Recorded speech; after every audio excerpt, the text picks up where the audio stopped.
at ACCUREX o'clock. We are well aware of that, and we try and are looking forward every other Wednesday to host and engage with each one of you, and we don't take that for granted. So welcome. By thumbs up, let me know if everybody can hear me. If you can hear me. Great. Grace, Era. Thank you, Teresa. All right, I trust everybody is okay. I see Njoroge already is in the building, and your hand is up. You want to say something? Probably an opening statement. Well, not really. I was trying to thumbs up. I picked the wrong icon, but I'm okay. It's okay. That's great. Good to see you, Peter. All right, just as we move on, let me just share my screen here, and you let me know if you can see my screen.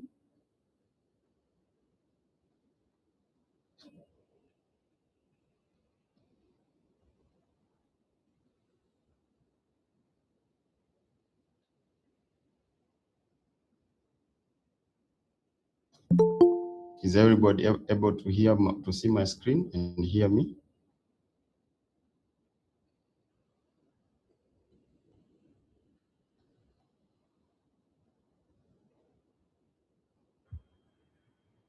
I can't see the screen. Okay, I think it's a bit slow. Just a sec.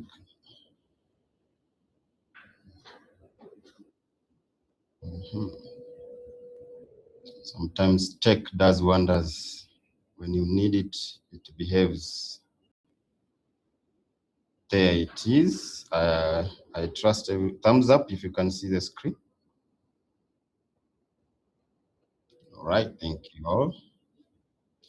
Now, as Jen had rightly introduced, for those who are joining us for the first time, my name is Wilfred, and I'll be your facilitator for today. And I trust that you can join me with an open mind, because adults, we say we only have different perspectives, and I'm thinking that whatever my perspective is, through of course, the research that has been done, you are going to learn a thing or two. And we are also, throughout this, the year, or at the beginning of the year, we were again going through the leadership masterclass in performance training. And today we are dealing with activity versus output. Yeah. So the things that drive performance. So we want to shift today's session, shift our focus from being busy to showing results. So, and there are very many aspects out there that we can tackle, but I've prepared a few, and I trust that it's going to, again, just as I said, we're going to learn something new. So before I begin, for people who are on call, how many of us have clear KPIs within our various organizations? How many of us have clear or written down KPIs?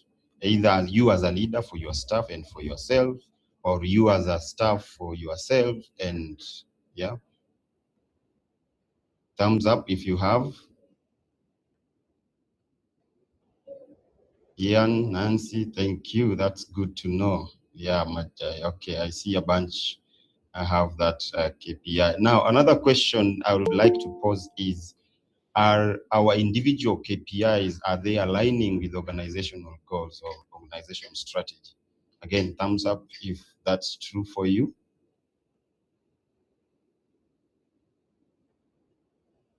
Nancy, thank you. Grace, good. Now, I see some are saying no. Yeah, that's what we want to look at today. So one of the reasons that people seem busy but there's no output is that KPI. KPI can be an organization KPI, it can be an individual KPI, right? So, and by doing so, then it means that you are able to align yourself with the organization, and you are able to deal with whatever that task or whatever project that you're dealing with in a more, so to speak, productive way. So why are we here today? We want to answer, and at the end of this session, we'll have answered this why question. It's very important. Why are we here? So why should we learn this? Yeah. So I believe this training is for you because you're here. And as I said, all of us are leaders in our own perspective or in our own areas. So it is designed for you as a leader who is responsible for driving team performance. And you want to deliver to your organization those measurable and productive results, right? So this is why you're here. And lend me your ear, lend me your engage me with your mind, just indulge me. Then at the end of the day, we see what we can, if we will have answered the why or not. So now, answering this why, we are going to look at 5 different topics. One, you're going to see the difference between being busy and being productive. That, I mean, being busy with activity and what are the outputs. So we are going to see the difference. Number 2, we are going to define what are those clear performance outcomes that we can look at and then say, now this is not an activity per se, but it was an activity that drove the results that we can all see. Again, we are going to see how to eliminate those barriers that hinder our productivity or hinder our or enhance the activity of being busy, so to speak.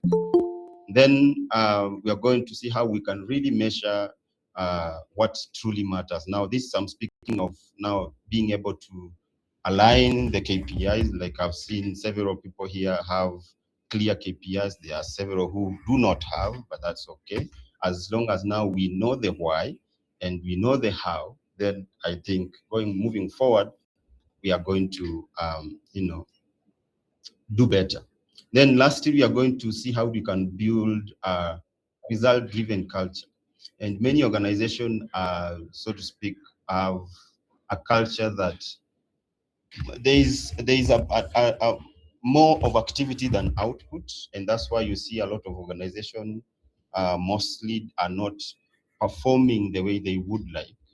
And most of them just blame it on the inflation, blame it on these days we were told to blame everything on Kasongo, but that's besides the point. So now, at the end of the session, we want to have the outcome.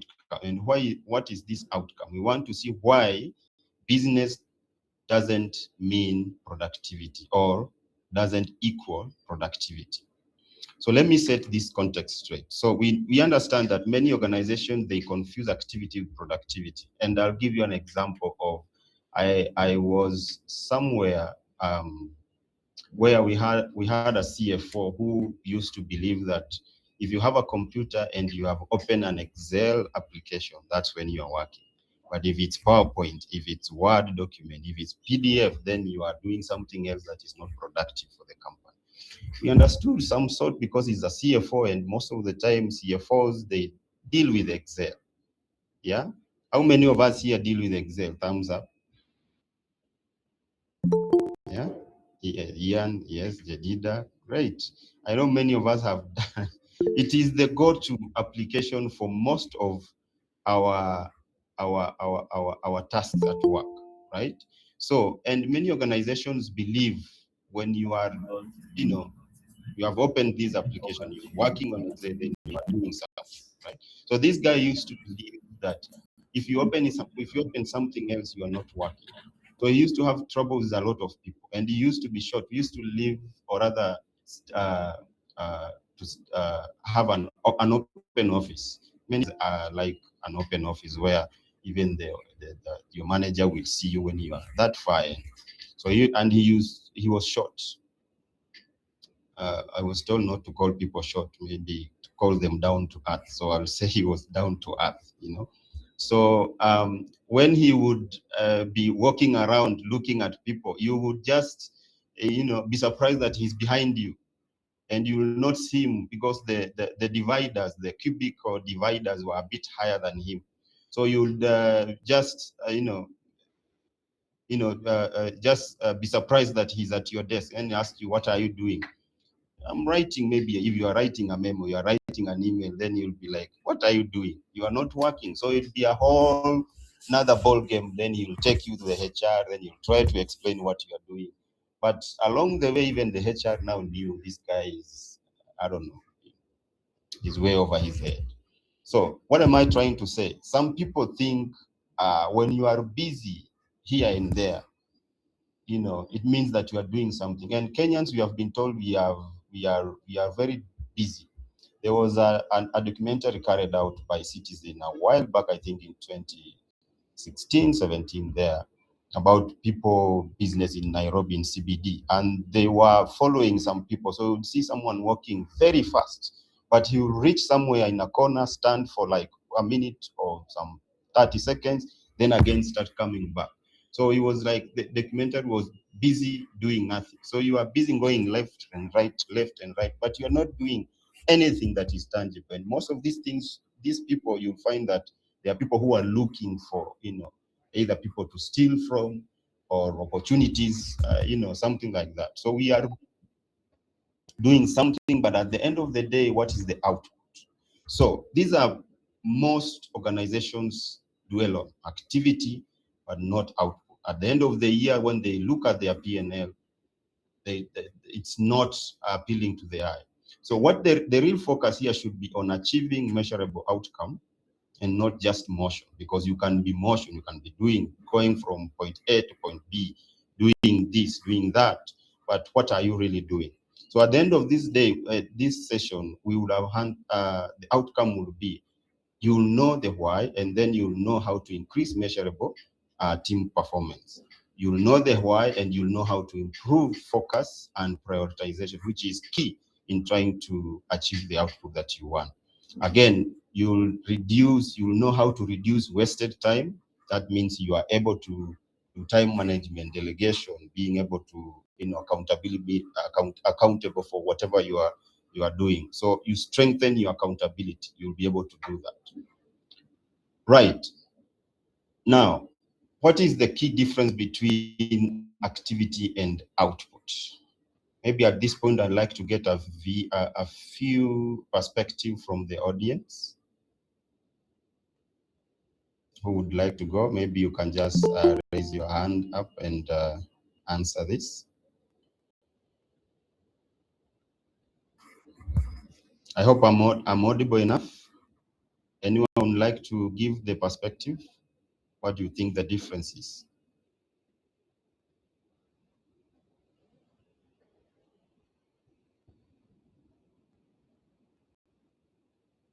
Tracy? Me, I like pointing out people so that you do not hang the coat on the chair and then move away, right? Peter, you like? Oh, yeah, Tracy, yeah. Morning to you. Go ahead. Morning. So I think the difference between activity and output is that activity is more concerned with doing a lot of work without necessarily delivery, but output is actually taking the tasks that are given and actually giving value for what you're being given. Thank you, Tracy. That's definitely it. Peter, you'd like to give your perspective? Peter is myself, right? Yes, Mr. Njoroge. Oh, thank PN. you. Yes. Thank you. My thinking would be activity is the set of actions, the step-by-step actions that you do so that you achieve a certain result, which can now be called the output. So if you are doing the right activities, you'll end up with the intended output. If you end up doing the wrong activities or you miss some steps, you still have an output, but not the desired one. So that is how I would look at it. Activity leads to output. Thank you. Thank you, Peter. You have given a whole different perspective on it. Yeah, if you want to go to Nairobi CBD, you can go to Machakos, pass through Namanga, come through Yaki Way. There are very many ways of reaching point A, or point B. I saw Mwalimu, your hand was up. You want to give your perspective? Activity tasks that are done to achieve the output, while output are the results of the activities you have done. All right, thank you, Mwalimu. I see several chats. What are the chats saying? Grace Atieno say activity is the task performed and output the product of the activity. All right. Activity, Kamara says activity is the process and output is the results. Right. Different varied,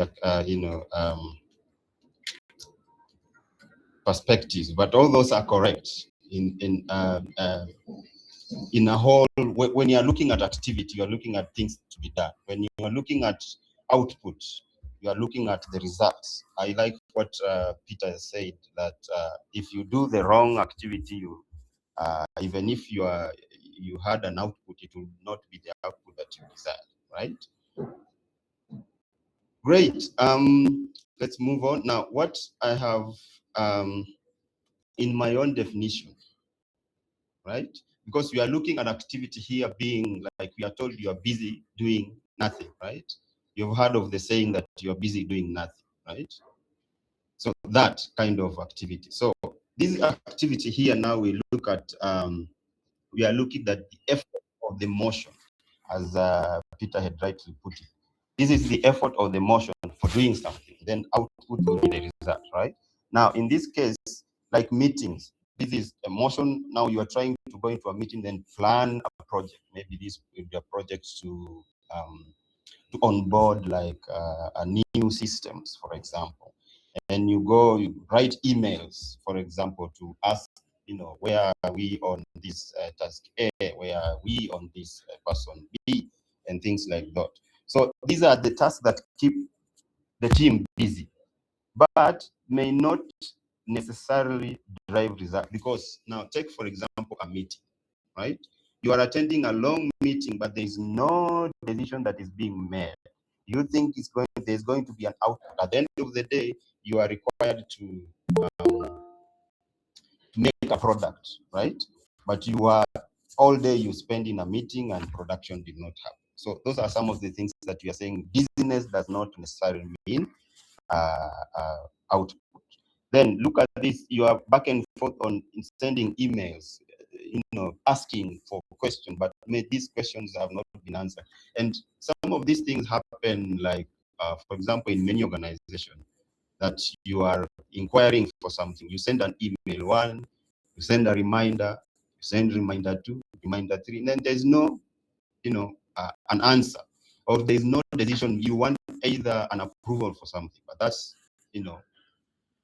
is not coming through. So at the end of the day, you spend a lot of time trying to seek for information. You are busy going to office 1, office. I don't know if any one of us have ever gone to. You have an issue with either government offices. I had an issue with my electricity, and I went to. It's called. Is it Kanu? What is this street in town called where the KPLC offices are? So you are told to go to office 1, you go there, this guy is busy with files, he will tell you, oh, you know this, you know that. Go to now second floor, office 3, you go that. At the end of the day, you will be tired because you have gone from point A to point B from that, but there is no active result, or rather productive result that you've done. I spent there I went like 3 days in a week, but all those 3 days, like to me, they were wasted because they did not answer my question and did not, resolve my issue. So this is what I'm saying. So these guys are busy. At the end of the day, they will get a paycheck, right? They are busy. They are making you also become busy. You are walking from upstairs, downstairs, boss A, boss B, but nothing is happening. You know? Those are now the activity you are saying. Those are the motions we are running, right? But at the end of the day, I'm not getting the desired output. Now, what would drive output in this case? If I have a measurable result, now in this case, like in my case with my issue with electricity, if I went to point A, this person will tell me, okay, your issue requires process 1, process 2, process 3 for it to be completed, right? Then move from this office to that office. Then you go to that office, then they'll move you to the next step, instead of just giving you the runaround. I know many of you have also gone to the Nyayo House if you have like IDs or passport you are looking for, and you know what goes on there. So the output is not seen. You can end up doing trips back and forth, right? So now the output in this case, as an organization that want to really see the results, you want to see, now you would say we want to increase the units that we produce. If it's like clothes, for example, if you are doing milk, for example, if you are doing, flour, for example. So we want to increase the units. If we are doing 10 tons in a day, can we increase this to 15? Can we increase this to, to 20? And what are we going to do in order for us to increase from 10 tons to 15? That is measurable, and you can now go dig down and see, assign each and every person their task so that they can overall produce these 15 tons that we are looking at. Now, it could be a case of we want to reduce machine downtime. Now, what is the thing to do here? So, if we had like 10% or 15% downtime the whole month of machines. Now we want to reduce it maybe by 5%. We want to go to 10, or we want to go to 12. So you would say, for people who are tasked to man these machines, what are their checklists and what do they look for in order for machine to be optimally working? What are they? Do they have a checklist to see that this machine, in order for it to operate efficiently, needs to be oiled, it needs to be started before time, maybe an hour before time, so that you can perform 8 hours. There are several production machines that you have to, when you turn it on, you wait for an hour so that it can warm up enough to produce, right? But now if this user is coming at 8 and then turning on the machine at 8, that means you're going to start at 8. So if you want to start at 8, that means you have to turn on the machine at 7:30, so that this 30 minutes warm up, it can be catered for. Now it could be something like on-time delivery for sales dispatch people. Now, are you scheduling routes that are less traffic? Are you scheduling from the nearest to the farthest, or are you scheduling from the farthest to the nearest? Something like that, right? Thumbs up if you are still together. Thank you, Kuria, Jedida.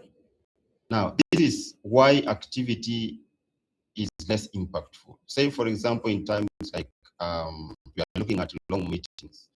So there is no actions, there is no accountability, there is no measurable progress, because you go into a meeting. Again, there is a place I was where my leader,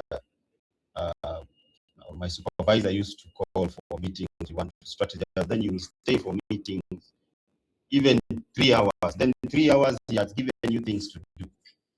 Then 30 minutes after that, then he'll start asking you, where are we? Where are we? Like we spent 3 hours doing a meeting. Then in 30 minutes, at this point, So why are we spending more in meetings, more time in meetings and less time in doing the real work? So again, more communication. Why email?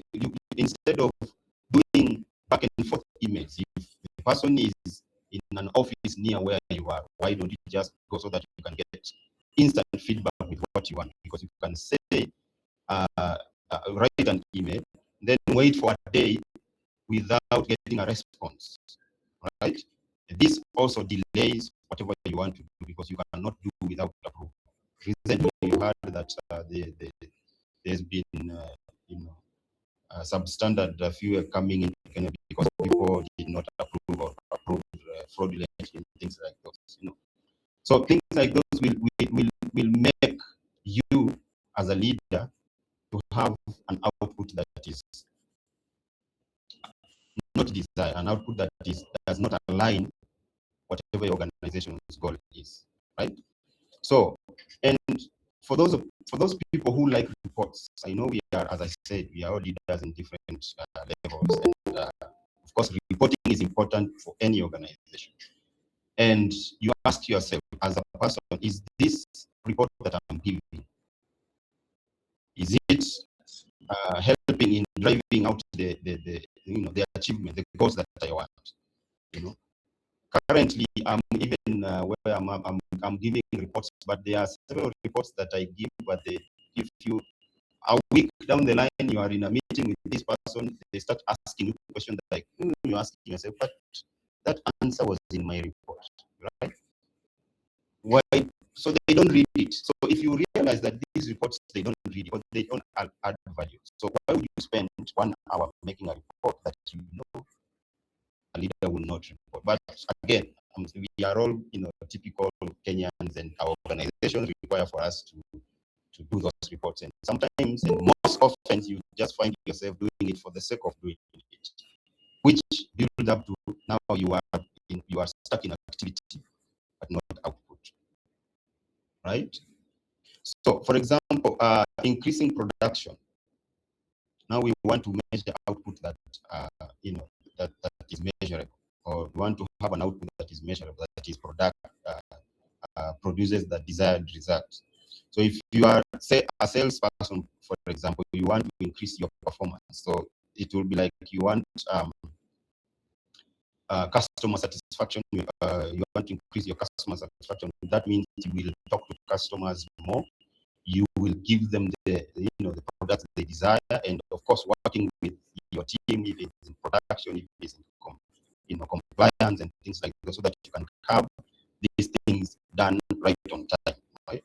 Because we are told business these days is not transactional; it's a relationship. I may not buy from you just because I don't feel you, right? You talk bad, so and things, right? All right. So how do we define clear performance outcomes? Now, this is where the shift, or rather the rubber meets the road, because this is where now we measure the practicality. And coming back to the question I asked when we are beginning, if all of us, or some of us, have clearly defined KPIs, and if those KPIs align with organizational goals, because we realize that KPIs are the bridge between our daily tasks and the overall output of the company or for the organization or for the business. If my KPIs are aligning to organization's goals, that means whatever I do, however small, it counts part of their business success. Whatever I do, however small, it counts for business loss. That's why most organizations, when there is a loss, and through my experience, I've seen that most people, I think there's an age where you reach, then you find that you are waking up, especially for those people who are just, maybe you did not get the job that your profession aligns with your profession.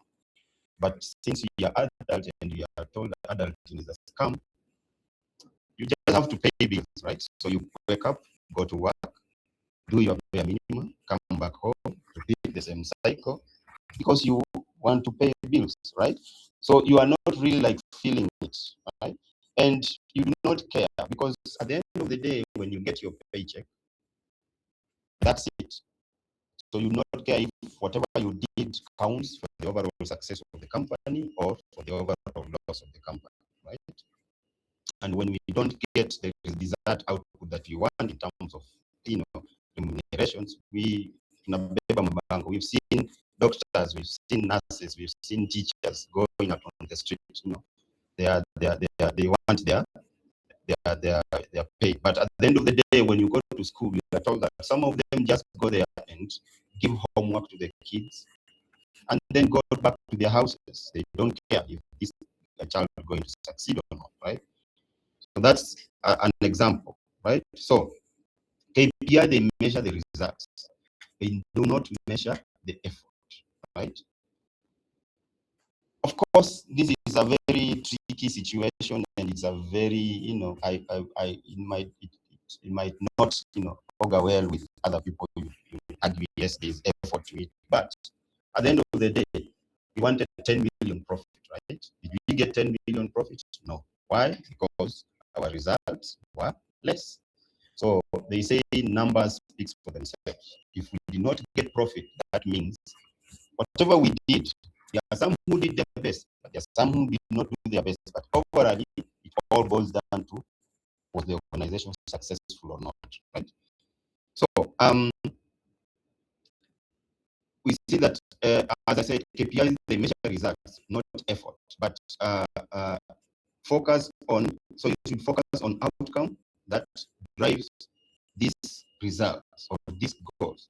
So that means, as I said, align your individual goal with the organization's objective. That is one. Two, your goals, and you've gone this, I know throughout our training, we've also defined these SMART goals. And most of the time, especially when you are coming to the end of the year, then coming to a new year, most people make resolutions. They make their goals, and at the end of the year, again, you start reviewing, then you find you have achieved 2%. How many of us have 2025? By show of hands, how many of us achieved our goals for the year 2025? This is a safe space. Nobody will judge you for it. Huh? You're laughing. Because I can, by the response, I know many of us did not achieve. But that's okay. No, not many, even organizations, not many of them achieve, because as we say, blame everything on Kasongo, right? Things are not going right. So what do you find? Because now you are not clearly defining how you are going to perform. Your goals are not smart. So this is kind of, it's cliche that every year, beginning of year, you make a resolution or you make some goals. But what we do not put in consideration is the smartness in the goals that we are making. So when you want to make, like, for example, your goal will be to make more clients calls, or rather to increase sales. So when you want to increase sales, it will mean you make more client calls, and you make more client calls. You have to also, in terms of percentage, maybe if you make 10 calls, you have at least to convert 3, right? So that would be the smart way. So you see, I'll make 10 calls, I'll visit 5 clients today, I'll write 3 emails to targeted clients, and so forth. So you have steps that you want to do in order to achieve whatever it is that you want to achieve. So let's see some examples here, right? By defining our clear performance outcome. Number 1, we are looking at production and operational KPIs. Now, the business goal here will be to increase output and efficiency. We talked about that earlier on in terms of checking the machine's efficiency, checking the operator's efficiency, and things like that. So now the overall goal is, as an organization, is increase output, right? The good KPI here would be, which is output focus, it will be, now we want to increase the units that we produce. Say, for example, is kama ni unga ya Kavagara, you want to increase the tonnage. If I'm producing 10 tons of this flour in a day. We want to increase this by 5%, right? So that would be, 15,000, say, for example. Now this would be overall. Now you go to per machine, you have 5 machines. So how many people will you allocate to this particular machine, or how much time will you allocate to this machine so that it can produce more by 5%, right? And things like those. No, now, again, looking at the equipment, if this is overall equipment efficiency, and earlier on I said that there are production machines that you have to turn on like an hour earlier prior to them being in production. So what is the efficiency level of this machine? You know that it has to be turned on an hour earlier, or 10 minutes earlier, or 30 minutes earlier. So you know, if I have to produce 15 tons, or rather 5% more of what I produce, then that means this machine has to start, if it's at 8, it has to start at 8. Not at 8, that's when you're turning on the machine, right? Reducing time, downtime, you have to have checklists so that people who are manning this machine, they know at what point do we need to service, at what point does it need to be turned on, off, so that it can be maintained, right? And if we are going to do target achievement, by what percentage are we looking at? And if this percentage, it translates to how many tasks are we going to give each individual that is operating this machine, right? That will be the KPI that is output based. Now, activity in this case would be, okay, you turn on the machine, it runs for 8 hours, but my machine ran for 8 hours, but what did it produce, right? So we are not looking at how long the machine ran, but how efficient was it, and what output did that machine produce. Now, if you are going to meetings, I say, for example, if you are in a leadership position, of course, you are pulled into meetings every right, left, and center. There are some meetings you would say not, because you know this one will prevent you from achieving your task A, right? Or from achieving your task B. So at this time, you'd say, I will not attend meeting 1, 2, 3 so that I can finish task 1, 2, 3, right? But if you go to meetings, you are called into a meeting, you say yes. You are called into another meeting, you say yes. You are called into another meeting, you say yes. Again, it will not. It will be now an activity in this sense that will not give you the desired output. So in this case, what are we focusing on? We are focusing on what we produce, and not how busy either the machine was, or how the person who is manning the machine was, or how many hours the machine ran, right? Number 2, thank you. Deliveries, for example, now delivery and customer KPIs. For example, now the business goal in this scale will be improve reliability and customer satisfaction. And as I said earlier, today's business is more reliant on relationship than. How many times, by show of hand, maybe I should ask this: how many times have you bought something somewhere because someone told you, someone you trust told you to, not because you saw an advert somewhere? By thumbs up if you have ever bought just because of referral. Ian, thank you. Grace, Wanja, and yeah, because these days, and this is why they are called influencers these days, right? They are called influencers. That's why you find that influencers, they are more pronounced these days, because when they tell you, okay, go someplace and buy something, you end up going, even asking why. There was, I think it was in 2020, was it 2018, 2017, there was an organization called, was it Inchcape? It was being advertised by Maina Kageni. Most of us know Maina Kageni, right? They were doing greenhouses and blah, blah, blah. So they were promising people, if you invest in 6 months, in 3 months, you get almost double your investment. In 6 months, you will have, given your ROI, you have gotten your ROI, right? So a lot of people who are there because they trust me, because mine again, you cannot lie, right? Some people do. You think my Nakageni cannot lie? Thumbs up if you refuse. But him, I think he was, he's in media, right? But the point I'm trying to make is these are influencers or these are your friends.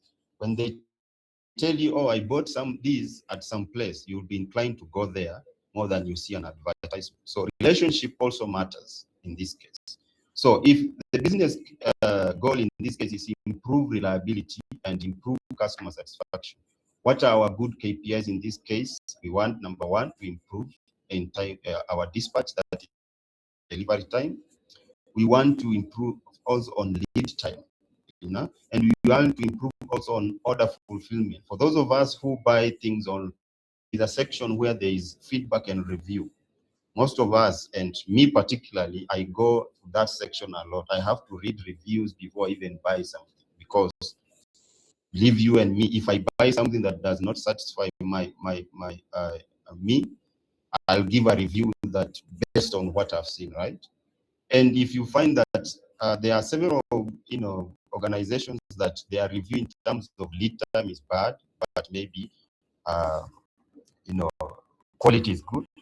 But there are others who lead time is good, but quality is bad, and things like that. So when you read the reviews, you'll see a lot of people bought this thing.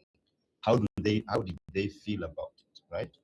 But again, there is, with the onset of AIs, we've seen that there are many organizations which are embedding bots, and these bots are giving feedback. So sometimes online feedback can not necessarily be the truth. I'm not saying we don't read it, but these days we have to be very careful on what we read also.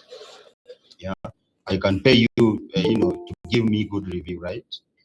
But we realize that reviews, or rather feedback, plays a bigger part in terms of customer satisfaction and reliability. So the good KPI, which now goes down into the person who is doing dispatch, you know that product A is supposed to be in Mombasa by 10 a.m. So if it's supposed to be in Mombasa by 10 a.m., what time are you supposed to dispatch it? So you plan well. By you planning well means that your lead time will be shorter, so that if it arrives on time, this customer will be happy, for example. Now, how many customers have you fulfilled their orders in a month? So you need, when you are trying to, to improve this reliability, of course, those are the things that you want to measure.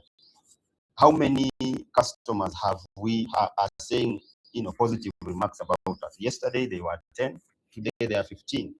How many orders did we deliver on time? Yesterday they were 50, today they are 70. Okay, you are moving. Now you can see there is some improvement. So how many, order fulfillment accuracy did you? Maybe there are people who send, especially in Kenya, I think. But these days, I think our Google Map has improved a lot. There are several times that you could, for those of us who started using Uber a while back, you could, get a location, but when you reach that location, it is not really the location that you are looking for, right? Because some people were pinning their organization wrongly on Google Map. I saw there was a skit, someone called Crazy Ken. Those people who like social media, I know you know this guy, and he followed Google Map with a bicycle that it led him into a river, and then it is telling him, now you have reached your destination and you are inside the river. Now you can imagine. So if your customer base, your customer contacts, your customer locations are of course wrong, that means your delivery will be wrong. So how many orders this month did you deliver that were wrong? Right? So those are the things that you measure, that because you want to improve your reliability and your customer satisfaction. Now, these are goals that you trickle down from the organization goal to that dispatch person. He knows by 8 a.m. I'm supposed to have dispatched 5 vehicles, 1 to Mombasa, 1 to Kisumu, 1 to Nakuru, and so forth and so on, right? So focus here should be customer experience. This person should know that if I do not dispatch on time, it will not arrive on time. And if it doesn't arrive on time, the customer will not be happy. And if the customer is not happy, that means he will not pay on time. And if the customer doesn't pay on time, that means revenue will not be enough, or there will be no collection, enough collection this month. And if there is no enough collection this month, that means your salary will delay. So you see the ripple effect of your KPI to the whole organization goal or other organization KPI, right? Are we still together? Thumbs up. All right, thank you. Thank you, Pro Kamara. Okay, Washington, thank you. Okay, moving on.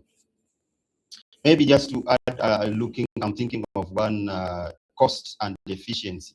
And many organizations, this is a very key area in terms of cost reduction and efficiency. Now, most organizations, I think from the onset of Corona, I like to give that example often because we've seen most of organizations close down. We've seen some pivot to production, more productivity. We've seen some organizations, closing down. What was their goal in terms of costs, improving cost and lowering cost and improving efficiency and profit?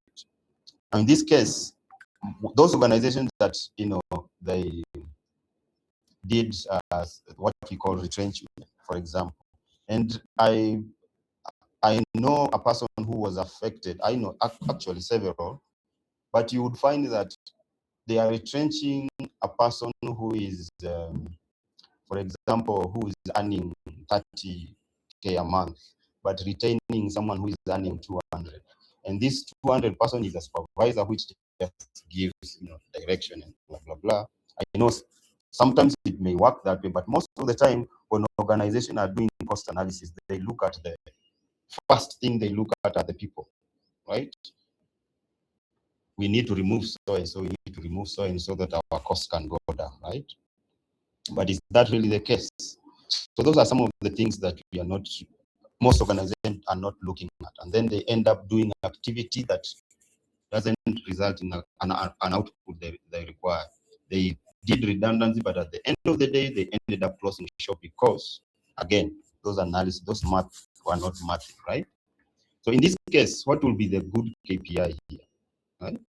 One would be costs. What are the costs, our cost of production per unit? You need to start measuring. If you have that flour, that Kavagara flour, I like me napenda ugali, so don't ambush me for referring to Kavagara every now and then, right? That one pack, what is the cost of product for that? And as an organization, what can we do to lower these costs? Maybe the people who are filling the fuel to this machine, the people who are doing packing, the people who are doing maintenance, what are the things that they need to improve on so that we can lower the cost of this production for this one bag, so that we can get the profit without necessarily having to increase the price for the product, right? Because we know Kenyans, most of the time we don't like, even if it's 1 shilling increase. And for those people who had yesterday, there was a significant increase in fuel. What I always think, what are those things that we are looking at? Instead of just saying we'll increase the price, what are the things that we are looking at to lower the cost so that we can maintain the price? And if you maintain the price, that means you sell more, right? What are the material waste that we are looking at? Can we reduce this material waste, right? Instead of looking at, okay, I just need to remove 10 people so that my costs can go down, right? So, but in this case, we do not have to go into meetings and start strategizing and strategizing and strategizing. Someone said, there's some people who are lost in analysis paralysis. They plan 90% and they execute 10%. Plan 90%, you execute 10%, right? So when you are stuck in analysis paralysis, you are not doing enough or rather you are stuck in activity, but you are not giving, or rather you are not getting the output that you want. So the key focus here should be in actual savings, not effort that is spent tracking the waste, tracking the hours spent, not, the machine not working and things like those, right? Thumbs up if you are still together. Now, thank you, Kamara, Washington. All right, any question? I don't want to lock anybody out so that you don't have to wait to the last. So,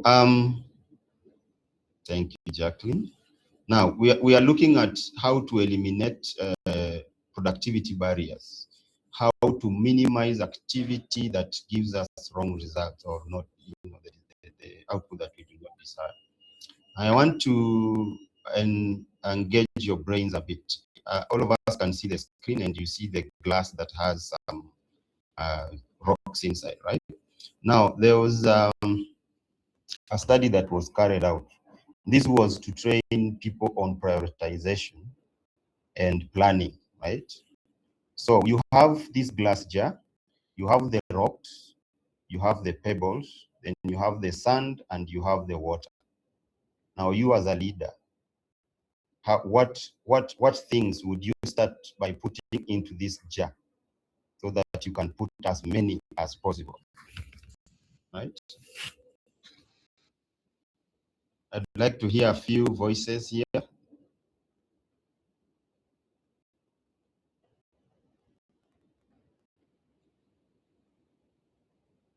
Yeah, or you can, if you are unable to speak, you can just use the chat platform. Maybe in terms of arrangement, what would you start first? You have the rocks, you have the pebbles. The pebbles are the small rocks. You have a bit medium rocks, then you have the pebbles that are small rocks. You have the sand and water.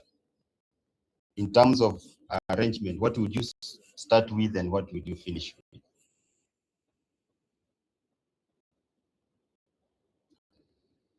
Or I point out some. Yes. I go first. Yes, please, Jura. So the idea is to put as much as possible. So maybe Yes. I'll start with sand. Mhm. Then I put the bigger stones, the rocks, what you're calling the rocks. Mhm. Then I put the pebbles so that the Mhm. pebbles can fill in the gaps where Mhm. the big stones will create some gaps. Mhm. Then lastly, I put water, because water will seep in all the way into the sand. Mhm. That would be my arrangement. Thank you. Okay, Jacqueline Muland says start with sand, finish with water. Neptune says rocks, pebbles, sand, water. Anybody else? Human resource, rocks, pebbles, sand, then water. Rocks first, finish with water. I see many perspectives here. Kamara says rocks first. Jacqueline, sand first. Yeah. Now, this is a tricky part, and there was a question somewhere that was asked: why adults fail? I wouldn't say exam, but why adults fail in, in terms of either doing something right or wrong? They think too much. So there was a question that was asked. I know I have asked this question for those of us who have attended many sessions that I've facilitated. I've asked these questions. How do you put an elephant in a fridge? Right? How do you put an elephant in a fridge? Indulge me, please. Kamara? There is a point I'm trying to get at here. Cut it. Admin says, cut it pieces, piece by piece. Joyce. Right. Anybody else?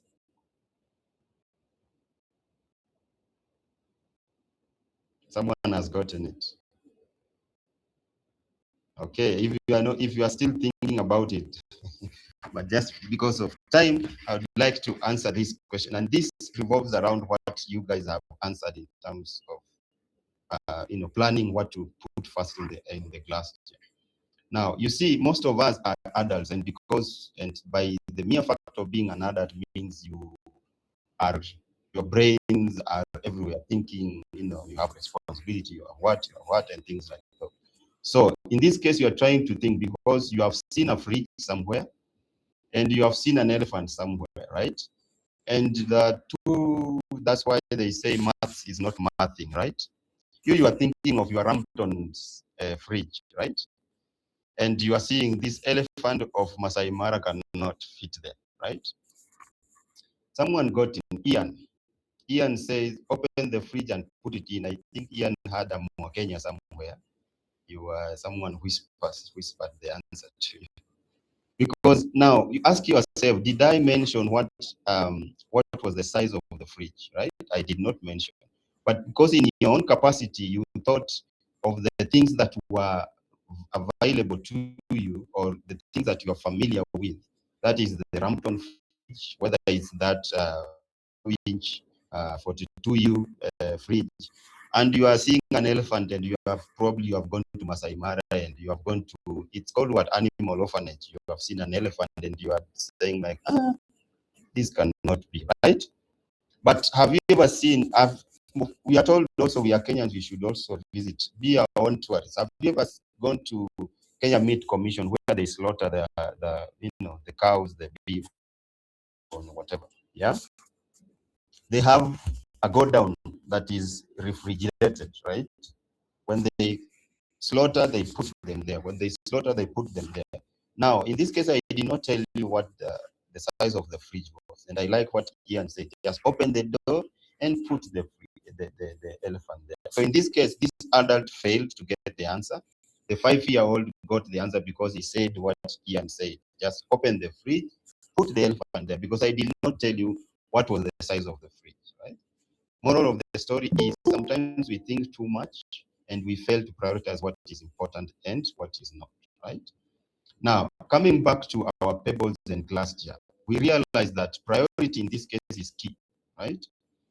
So we don't want to get stuck in activity and not get the desired output. So our desired output is everything in this jar. Now, there's several people here have gotten it. Let me just start. Where is this? Okay. Jacqueline said sand. Now, sand, you realize sand has very, very, very small particles. So when you put sand there, it's going to eat a lot of space where the rocks will not. When they put a rock there, it's not going to go inside, right? And some of you have said that. So Judy said, start with rock, finish with sand. I don't know what you, after rock, then put, what do you do then? Now, human resource in this case gotten the answer, because now realize the rocks are bigger. What you can see on the screen are the rocks, right? When you put in the rocks, you can realize now the space in between each rocks sitting on one another. You can see some space, right? So, and the pebbles, again, they are small, particles, kama zile koroga za kujenga zile, right? When you put them there, again, they are going to squeeze inside the bigger rocks. They are going to squeeze and occupy some space, right? But again, they are going to leave some spaces for sand. So again, you put in sand, right?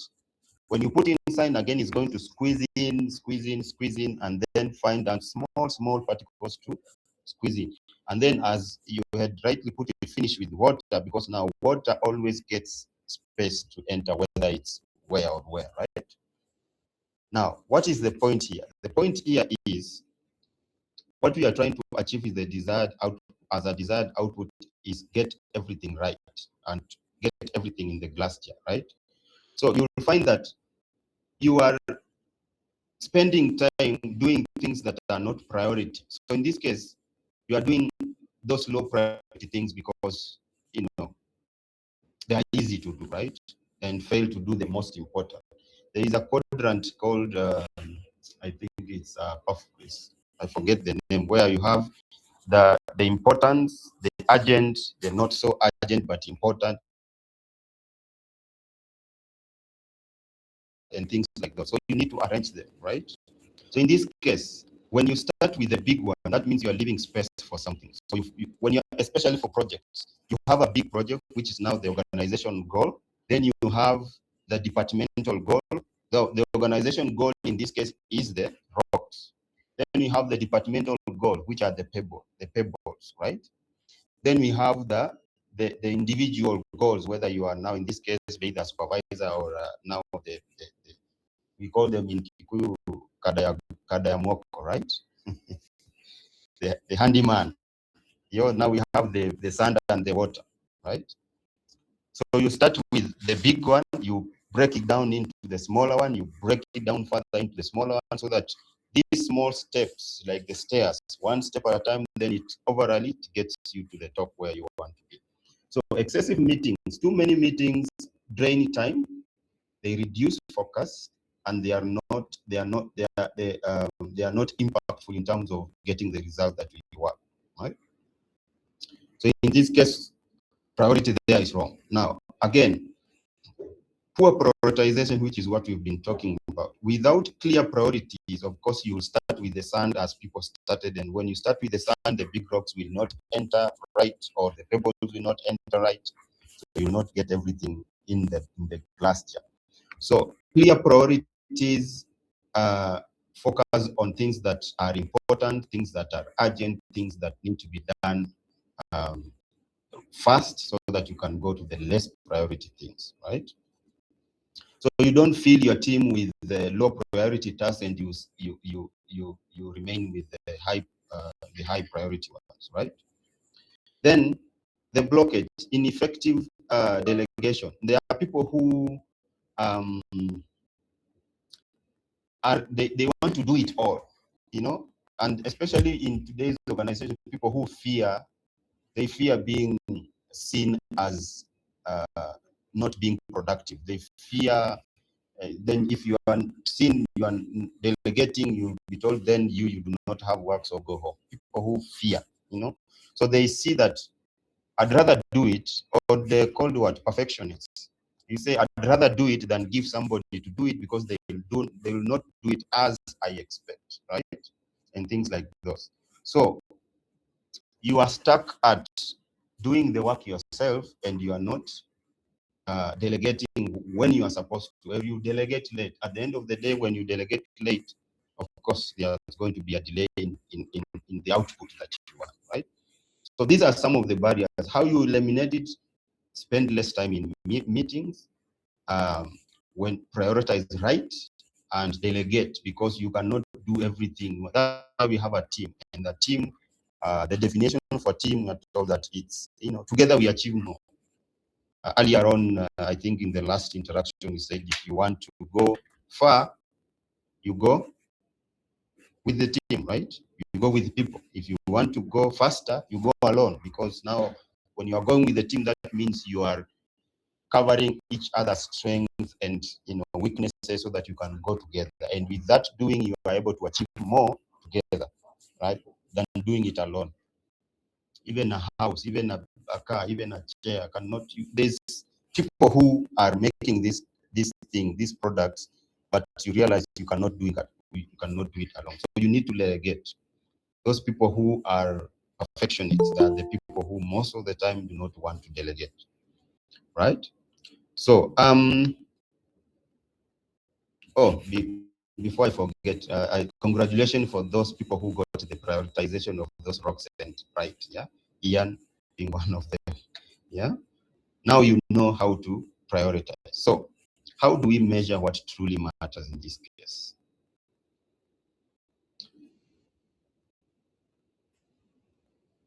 Number one, we are looking at, if you are a supervisor in this case, a leader, as I said, why this training is for you, because you are a person who is tasked with performance of your team. So looking at tracking in this case, if you can see the picture on the screen shows someone trying to see the dashboard that probably is a KPI, or probably is a P&L, trying to look at why is this small, why is this high, and things like that. So you visualize progress real-time data. And in this case now, you need to build systems that can show you real data at any given time that you want to see. And again, because at the end of every system, there is a person. You need to also make sure that the person behind the system also is well skilled enough to input data that is right, so that it can give you right data. In systems, in IT, we call, there's a word we always use, it's called GIGO. GIGO means garbage in, garbage out. So if you input data that is not right, it will give you data that is not right? So we do not want garbage in, garbage out. So invest in systems that will give you dashboard that you can visualize progress in real time, so that you can get the desired output. Then we are looking at result-based reviews. So when we are doing KPIs, we need to ask ourselves, if I'm doing KPI for someone else, are those KPIs aligned with the organization goals? And at what point do we need to do these KPIs? Probability is at the end of every quarter, you review, because you can wait, as many of us do resolution at the end of the year, at the beginning of the year, and then review them at starting at December 1st. That's when we start reviewing. Okay, I was to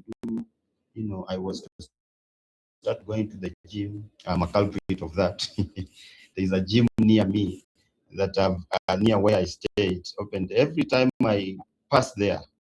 When I'm going to my house, I say, very soon I'm going to that gym. Very soon. There was a gym I used to go to, but it closed down. So it got me in a situation whereby I became complacent in not doing it. So now jump starting it again has become a problem. So focusing on reviews. So you see things, if they are aligning, do not just wait for the end. So every day review, or every week review, every month review. Where are you? So that you can see if you're making progress or not. Okay. Number 3, what are proven results? Probably if is from experience. If things have worked in a certain way when you did a certain process, now you are banking on that process, so that you can, if next you want to do almost or not, if not the same, these are proven results. So you cannot refute that. So when you want to improve, like for in this example, logistics firm improved on time delivery, because remember, just we've talked about improving on lead time and dispatch and such like, right? So if you improved, at what percentage did you improve? So customers have given you positive feedback. So when you are doing your analysis, your data analysis, you now know that in this case, my dispatch department improved by 22% or 10% or 30% and so forth, right? So these are the measuring, the output that really matters. You are measuring what truly matters, not getting stuck in activity, rather than getting the desired output. And the secret is in, as I said, reviewing. The secret is in reviewing. When you have a project, and this project is supposed to be, one day, or not 1 day, 1 week, or 1 month. It's very sad very sad state in Kenya, whereby projects are, delayed and nobody wants to check. Like, for example, for those of us who follow the news, recently our president was in, or is currently in Kisii, and there was a contractor whom he said that he should not be on ground. He fired that contractor. Reason being, he got the contract from 2018. Now we are in 2016. That was supposed to go for 2 years only. It has gone for almost 8 years, right? What is wrong in this case? Yeah. What I would say is, reviews were not done. The people who were tasked with following up with the project, because you cannot tell me for all those years now, they are just, waking up and saying, "Hala, this guy is not done something from 2018. Those are 8 years. What have we been doing?" Right? We are stuck in activity and we are not getting the desired output. Right? So reviews are very important for you to know or to see progress. Right? So thumbs up if you are still together. So we are just finalizing. How do we then build a result-driven culture? Thank you very much. How do we then build a result-driven culture? Again, I've just started by saying, following the process. Following the process. If you have been together from the beginning, you have seen the process, how we're supposed to, whatever we are supposed to be focusing on so that we can get the desired output. So now in building what we want done is, in this case, we are looking at first, as an organization, you need to recognize people who are championing your success, right? People who are taking up tasks and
but more, no.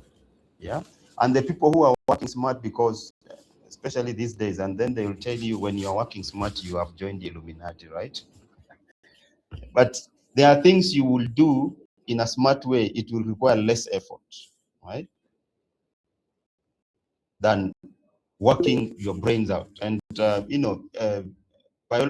biology, clinically speaking, they say mental tiredness is more detrimental to your health than physical tiredness. Physical tiredness, you can just go, bathe in a warm water and then relax for 8 hours, as we are told we should sleep for 8 hours. Wake up the following morning, you are ready to tackle another day, right? But if you are mentally tired, now mental tiredness, in this case, you are calling it burnout. When you are burned out, but this is burnout from activity, not output, it will make you not to be productive in whatever, even if now it comes to a very easy task, it will be, a tall task to do. So what am I meaning in this case? The journey to activity-based habits and to output-driven performance, it requires intentional change. So you need to intentionally aspire to change what you are doing. First, look at your priorities. Second, look at the creative or the process. What is the process? What are the things I need to do to get from 10% to 15% in terms of productivity? Again, we've said that we should build systems. Systems can help you achieve the output it requires. Again, those systems can also drag you down. Like for example, you've seen the SHA system. Yeah, you've seen how it works. So it was supposed to help easen out the processes, but again, you find that because of either the people behind the system, or the people who made the system, or the system itself is not working. So overall, you need to look at these things. You need to have systems that help you improve results. And if all these are put in place, the organization, of course, can transform from activity-based operation to output-based operations. So what are we looking at this year? You should remember that, as I said, effectiveness is not measured by how you are busy, again, or how you appear, but by the outcome you deliver. There is a saying that goes that you should dress how you want to be addressed. Yeah. So if you want to work smart, or if you want to be smart, start by also dressing smart. So it's mentality. So you have to be intentional. You have to be intentional to what you want to do, right? Okay, now let's have a roadmap here. Now, roadmap is now we are looking back to things that you've tackled. We are looking up the things that you've said, and now putting it in a way that we would like to, at the end of the day, achieve something. So, number one, our roadmap is we need to define.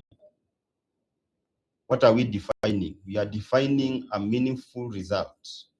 And if you define a meaningful result, that means you also plan on the things to do so that you can have this meaningful result. And this meaningful result should drive your organization to success, right? So definition is important as a roadmap. You should define it.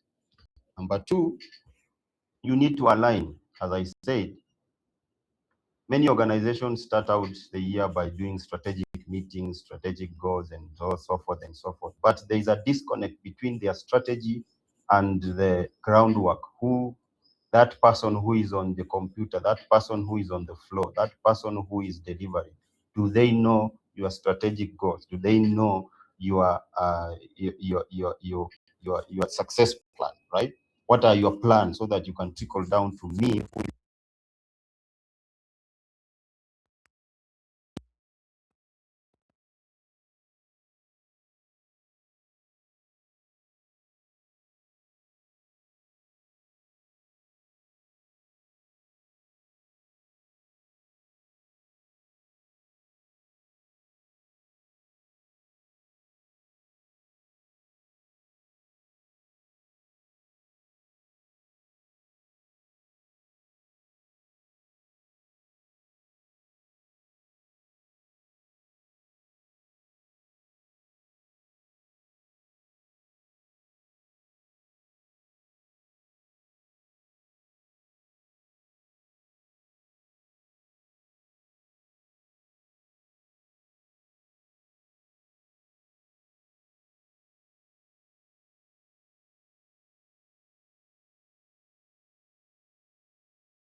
output that required, right, for a later day, so that you can finish probably the action points that you are to do from based off of the last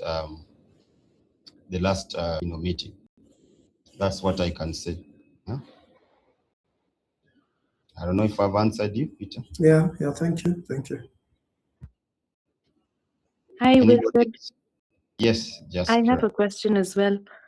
Yes, please. So, going back to ownership, how do you encourage ownership throughout all these different levels of the organization? Because most of the times we find in our company, people just when they make mistakes that they have been told the processes, this and this is what needs to happen. We need to follow this order. And even after being told a couple of times, they make the mistake and then they just blame each other. They keep quiet and they say, Sijui. So how do you bring that ownership in people? Because then at the end of the day, like we just have to end up doing the work ourselves. So like delegation doesn't even come as a question, as an option. Because, we have tried, we have tested, we have told people this is how we follow. We try to put in the structures, they don't follow. So like, how do we create that ownership? First of all, I would say ownership now begins now.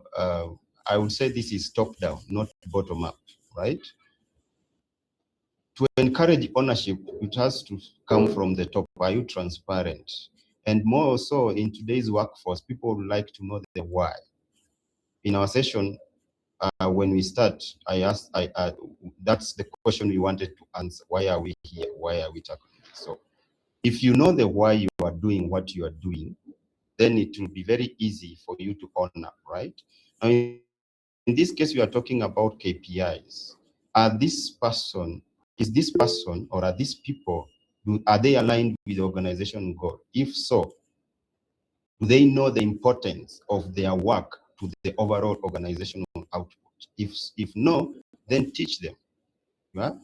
If yes, then that will be the point to start by telling them, because you remember the ripple effect that I talked about. If you are not doing your work right, the ripple effect is the company will not get the result they want, and the ripple effect, the other will be you will either delay in salary or not be paid at all, right? If it's a consultation you are doing, if you are not getting the result that you want. So accountability starts from these people knowing the importance of whatever it is that they are doing to the organization and to themselves also. And for those people who are employing Gen Zs,